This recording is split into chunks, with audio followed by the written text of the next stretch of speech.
All right, today I thought I would jump past regular graphing linear equations, and we're going to do graphing of systems of equations.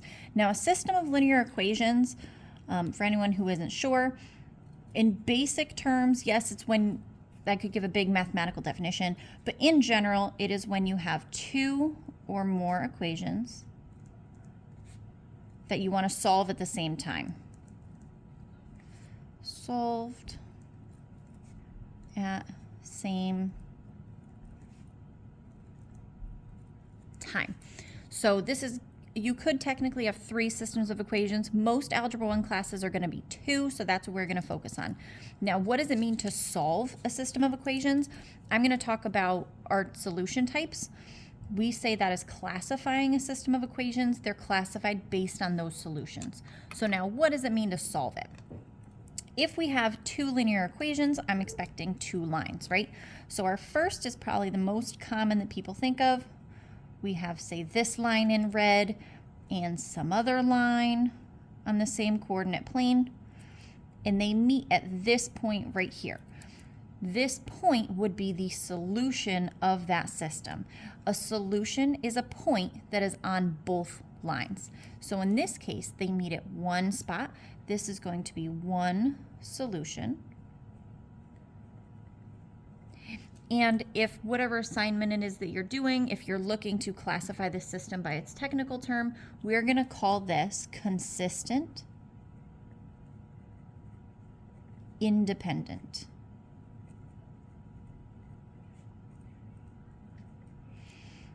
Okay, so one solution, consistent, independent. Independent meaning, right? We know if we do something independently, you're doing it by yourself. So that is a solution by itself. That is the only point. Okay, let's say we have two lines next to each other. There's one. Here's another one. These are two lines that do not touch. These are going to go on forever and ever, don't touch. Those are parallel. By definition, these are two parallel lines. If they're never, ever, ever going to touch, remember that a solution to a system is where they touch. These have no solution because they never touch. We say that is inconsistent. Okay, so no solution, meaning that they don't touch.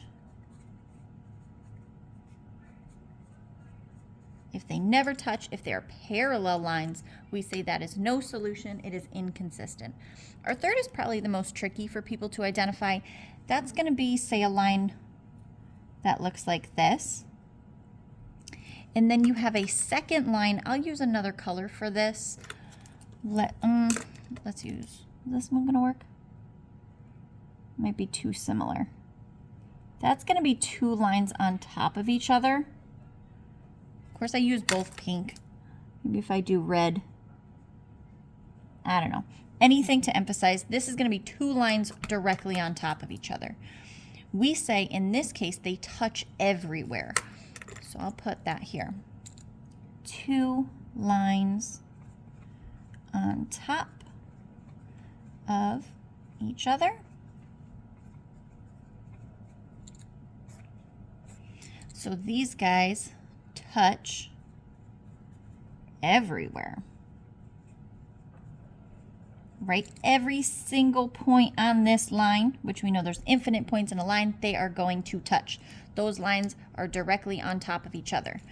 We are going to say that is infinitely many solutions because there's infinitely many points on a line. So if there are infinitely many solutions because it touches everywhere at every single point on the line, we say that is consistent because, again, they do touch, and that is dependent because they touch everywhere. So again, I'll put that little note. I'll put that one up here. So systems of equations, two or more equations solved at the same time. where do they touch? That is the question. Here they touch in one place, here they don't touch at all, and here they touch everywhere, right? So are we crossing? Are we parallel? Or are we directly on top of each other? Now we're gonna do an example. Here, if I didn't have that bottom equation, this would be a regular graphing example, just like I did in previous videos. We're gonna graph in multiple different ways because I have a couple of different formats here. The only difference is we're gonna do both equations on the same line for these examples. So let's do this bottom equation first. I'm gonna do the bottom equation really because it's slope-intercept form. I think that's easier to graph. If you are struggling with graphing your equations, go back and watch some of my previous videos and I explain how we graph each form. I'm going to begin this one at -2 on the y-axis, -2 down here. My slope is 1/2. So I'm going to go up 1, right 2. I won't put these specific notes on all of my examples for this video today. Again, only because I've already done that in previous videos. So you're welcome to go back and look at those. All right, got my 2 points. Drawing my line. All right, now let's go back and do this top equation here.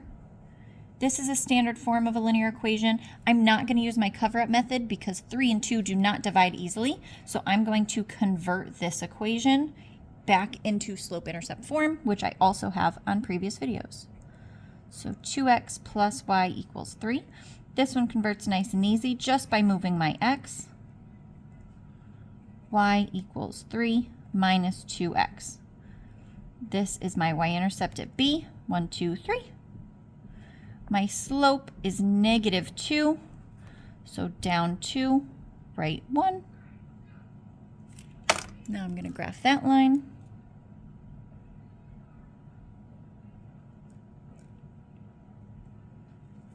All right, and I freehanded this. Realistically, you would want to use a ruler.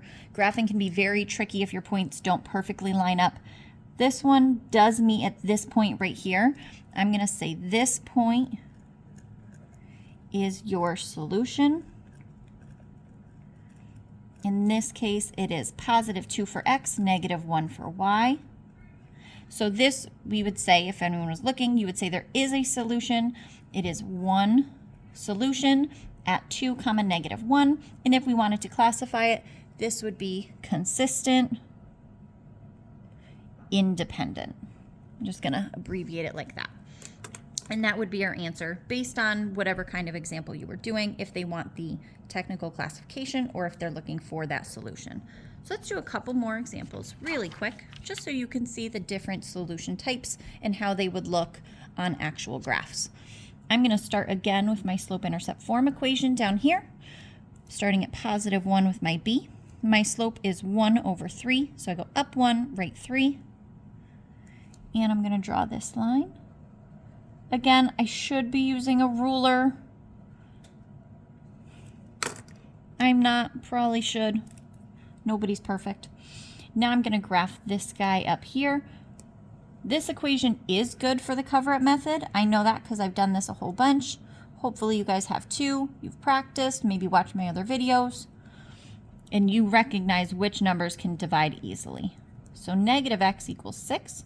If I divide by -1, that means x equals -6. You can plot that point. 1, 2, 3, 4, 5, 6.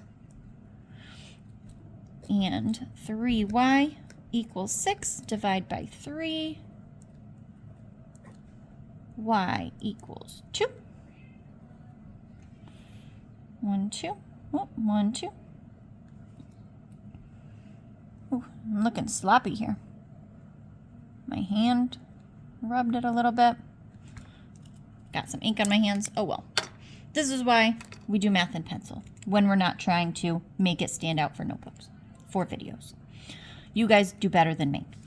All right, this example, I have my standard form equation that I use my cover up. I have my slope-intercept form. That is my blue and my red line. These guys do not touch, they never touch. That means there is no solution for them. These lines are parallel, gonna go on forever and ever. We say here, no solution, because they are parallel. That is inconsistent for our technical math vocabulary there.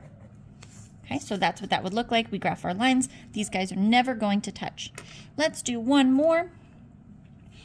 Still gonna start here with my slope-intercept form. I like this equation here. I'm gonna start at +1. Put the dot here just to label the color. If you guys can see, that's gonna be my blue line.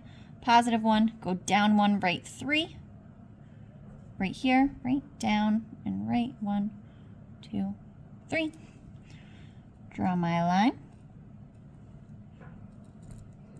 Cool. Now down here I'm going to do cover-up method again because I recognize that I can. My numbers divide nice and easy. In this case, when the y goes away, x is just equal to 3. Love that. And 3y equals 3, which I can divide. 3 divided by 3. My students love to say 0. This is going to be a 1. A lot of students like to think that cancels out, just like it did over here. In this case, that would cancel. It's still 1y because there is a y there. Just a common mistake people make. Be very careful. If you're dividing, it's going to be 1, not 0. So in this case, my y-intercept is 1. That point we already have, because that was my other y-intercept. And x is 3, which is actually also the point we already have. So in this example, this is what I was talking about, where it's the same line. I'm going to have kind of that purpley color now because I have my blue line I already made and this red one. Here's your two lines directly on top of each other. This is your infinitely many solutions.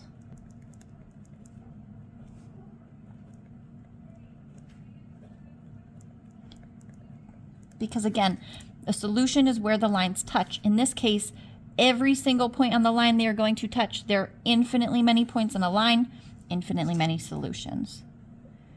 We call that again consistent because there is an answer, there is a spot where they touch. We say that one is dependent. Independent if it is by itself, dependent if there are many.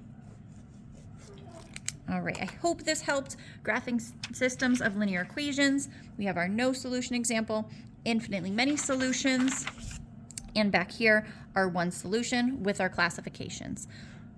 Hope that helps whatever it is that you're doing. As always, follow along for more math instructional videos.